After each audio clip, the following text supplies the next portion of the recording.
Hello সবাইকে। আজকে সোমবার, তো আমি যাব অফিসে। আর দেখো ঘুম থেকে উঠে পড়েছি।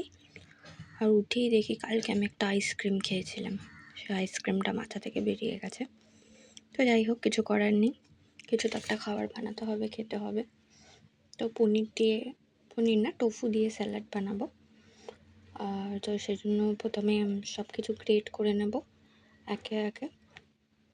দেখো, শসা, গাজর, টমেটো এগুলো সব গ্রেট করে নেবো। প্রথমে আমি শসাটা ভালো করে গ্রেট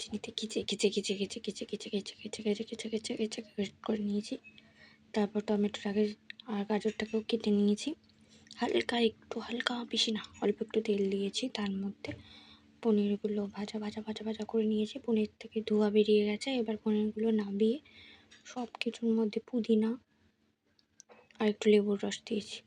সব দিয়ে মাখিয়েছি। নুন কিন্তু আমি দিইনি, ভালো করে মাখিয়েছি। তারপর ছোলা দিলাম। ছোলাগুলো অনেক দিন ধরে ভেজানো ছিল, তাই জন্য দিয়েছি। দিয়ে এটাকে মাখো করে খেয়ে নেব। খেয়ে দিয়ে টিফিন গুছিয়ে অফিস চলে যাব।